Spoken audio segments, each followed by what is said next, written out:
Hello everyone. आज हम कक्षा 9 के हिंदी क्षितिज भाग 1 में दी हुई कविता बच्चे काम पर जा रहे हैं का अध्ययन करेंगे। यह इस किताब का आखिरी पाठ है। इस कविता के लेखक हैं राजेश जोशी जी। सबसे पहले हम कवि का जीवन परिचय जान लेते हैं। राजेश जोशी जी का जन्म मध्य प्रदेश के नरसिंह जिले में सन 1946 में हुआ था। राजेश जोशी ने एमएससी और एमए की डिग्रियां हासिल की और फिर एक बैंक में नौकरी करने लगे। पढ़ाई खत्म होने के तुरंत बाद ही उन्होंने पत्रकारिता आरंभ कर दी। कई भारतीय भाषाओं के साथ साथ अंग्रेज़ी, रूसी और जर्मन में भी उनकी कविताओं के अनुवाद प्रकाशित हुए हैं। उनकी कविताएं जीवन के संकट में भी आस्था को उभारती हैं। बच्चे काम पर जा रहे हैं कविता का सारांश है कि प्रस्तुत कविता में यह जो कवि हैं वह इस बात से दुखी हैं कि वह बहुत सारे ऐसे बच्चों के बारे में बताते हैं या हम देखते हैं कि जिन्हें अपना पेट भरने के लिए बचपन से ही काम करना पड़ता है। उन्हें पढ़ने और खेलने का मौका नहीं मिलता। इस तरह उनसे उनका बचपन छीन लिया जाता है। इसलिए प्रस्तुत कविता में कवि यह प्रश्न पूछ रहे हैं कि आखिर बच्चे काम पर क्यों जा रहे हैं। उनके अनुसार वह बहुत ही भयावह है कि छोटे छोटे बच्चे सुबह सुबह स्कूल जाने की बजाय इतनी ठंड कोहरे में काम पर जा रहे हैं। उन्हें ऐसा लग रहा है कि सारे खिलौने, सारी किताबें, खेलने की जगह सब खत्म हो गई हैं और इसलिए बच्चे काम पर जा रहे हैं। लेकिन ऐसा नहीं है, क्योंकि सब कुछ मौजूद है। इसलिए कवि और भी अधिक परेशान हैं। अपनी इस कविता में कवि ने बाल मजदूरी पर अपना क्रोध व्यक्त किया है। उनके अनुसार वह बहुत ही गलत बात है और सरकार तथा समाज को इस बात पर ज़रूर ध्यान देना चाहिए। जैसा कि हम सभी जानते हैं कि यह जो छोटे छोटे बच्चे हैं यह हमारे देश का भविष्य हैं, क्योंकि यही बच्चे आगे चल के हमारे देश को संभालते हैं, हमारे देश की प्रगति करते हैं। तो आइए देखते हैं कि इस कविता में कवि ने क्या समझाने की कोशिश की है, कवि का क्या तात्पर्य है। शुरू करते हैं। बच्चे काम पर जा रहे हैं। कोहरे से ढकी सड़क पर बच्चे काम पर जा रहे हैं। सुबह सुबह बच्चे काम पर जा रहे हैं। हमारे समय की सबसे भयानक पंक्ति है यह। भयानक है, इसे विवरण की तरह लिखा जाना चाहिए, इसे सवाल की तरह। काम पर क्यों जा रहे हैं बच्चे? क्या अंतरिक्ष में गिर गई हैं सारी गेंदें? क्या दीमकों ने खा लिया है सारी रंग बिरंगी किताबों को? क्या काले पहाड़ के नीचे दब गए हैं सारे खिलौने? क्या किसी भूकंप में ढह गई हैं सारे मदरसे की इमारतें? क्या सारे मैदान, सारे बगीचे और घरों के आंगन ख़त्म हो गए हैं एकाएक? तो फिर बचा ही क्या है इस दुनिया में? कितना भयानक होता अगर ऐसा होता। भयानक है, लेकिन इससे भी ज़्यादा यह कि है सारी चीज़ें हस्ब मामूल, पर दुनिया की हज़ारों सड़कों से गुज़रते हुए बच्चे, बहुत छोटे छोटे बच्चे काम पर जा रहे हैं। स्टूडेंट्स, अब हम इन पंक्तियों का भावार्थ समझेंगे कि कवि हमें क्या समझाना चाहते हैं। जैसे कि कहा जा रहा है कि कोहरे से ढकी सड़क पर बच्चे काम पर जा रहे हैं सुबह सुबह। प्रस्तुत पंक्तियों में कवि कहते हैं कि जो ठंड का मौसम है उसमें हम रज़ाइयों से निकलना पसंद नहीं करते और उस ठंड में यह जो छोटे छोटे बच्चे हैं उन्हें काम पर जाना पड़ रहा है। ऐसी क्या बात हो गई है? आगे कहते हैं बच्चे काम पर जा रहे हैं। हमारे समय की सबसे भयानक पंक्ति है यह। भयानक है, इसे विवरण की तरह लिखा जाना चाहिए, इसे सवाल की तरह। प्रस्तुत पंक्तियों में कह रहे हैं कि समाज में व्याप्त बाल मजदूरी जैसी समस्याओं पर चिंतन करते हुए कहते हैं कि हमारे समय की यह सबसे भयानक बात है कि छोटे छोटे प्यारे प्यारे बच्चों को काम पर जाना पड़ रहा है। इस बात को हम जितनी सरलता से कह रहे हैं, लेकिन यह कवि के लिए बहुत भयानक है। जबकि कवि कह रहे हैं कि हमें इसे एक सवाल की तरह कहना चाहिए, एक प्रश्न की तरह होना चाहिए ये बात कि यह बच्चे काम पर क्यों जा रहे हैं। यह बताना चाहते हैं कवि कि अभी तो उनके पढ़ने लिखने, खेलने कूदने की उम्र है। ऐसे में वह अपना पेट पालने के लिए यूँ काम पर क्यों जा रहे हैं। इसे हमें समाज में एक प्रश्न की तरह देखना चाहिए। इन छोटे बच्चों को काम पर क्यों जाना पड़ रहा है, जबकि इनकी उम्र तो खेलने कूदने और पढ़ने लिखने की है।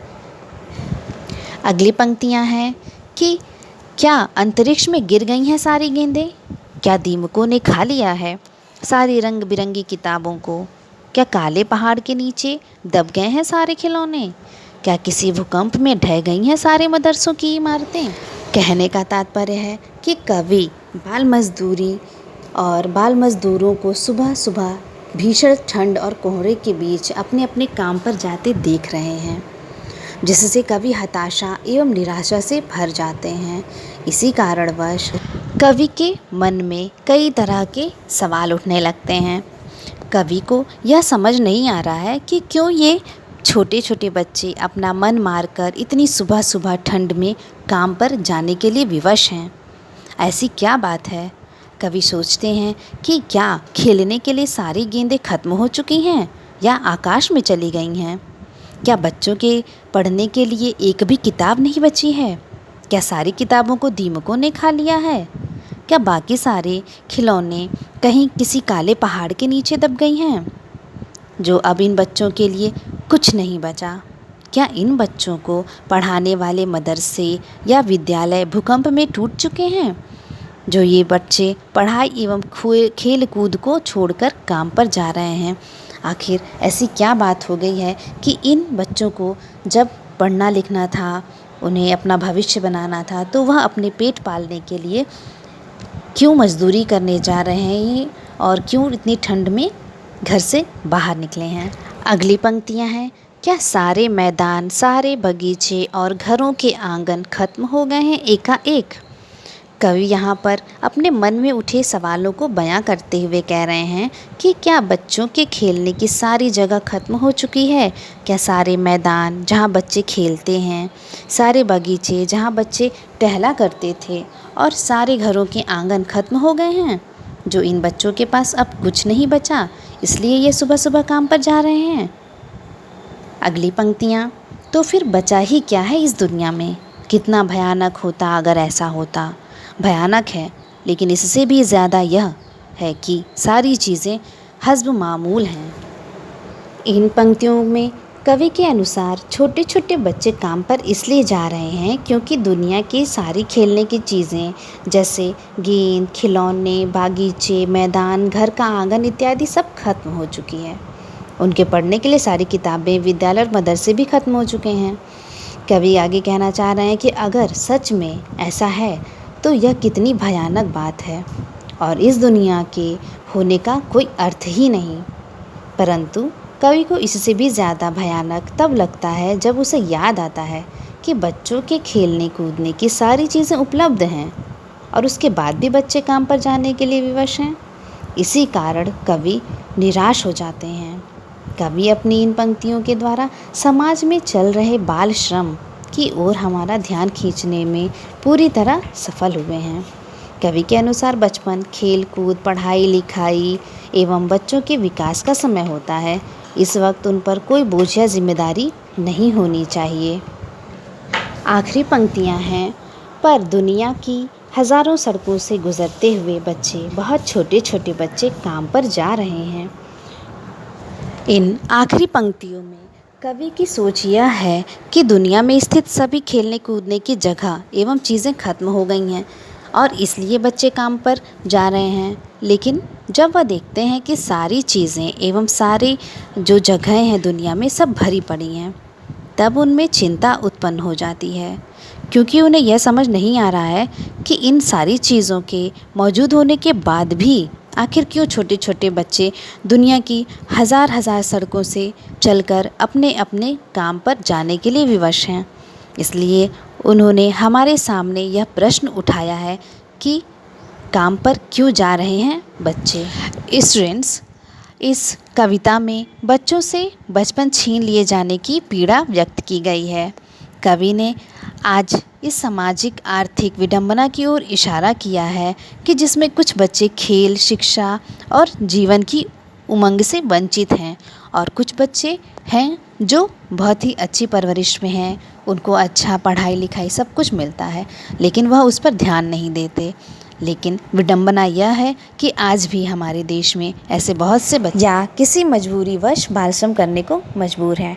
हम यदि देखें तो किसी भी रेस्टोरेंट में हम चले जाएं तो वहाँ हमें बच्चे किसी न किसी रूप में काम करते हुए मिल जाएंगे, या फिर हम किसी और जगहों पे जाएं तो हमें बहुत सारे ऐसे बच्चे हैं जो काम करते हुए दिख जाएंगे। तो इसी चिंता को कवि ने महसूस किया और हमारे लिए एक प्रश्न छोड़ दिया कि आखिर बच्चे क्यों काम पर जा रहे हैं। स्टूडेंट्स, यह पाठ हमारा आज यहाँ पर समाप्त हो गया। अब हम आज का होमवर्क कर लेते हैं। क्वेश्चन नंबर 1, आपके विचार से बच्चों को काम पर क्यों नहीं भेजा जाना चाहिए? उन्हें क्या करने के मौके मिलने चाहिए? क्वेश्चन नंबर 2, सुविधा और मनोरंजन के उपकरणों से बच्चे वंचित क्यों हैं? यह पाठ यहाँ पर हमारा समाप्त हो गया। Thank you. Have a nice day.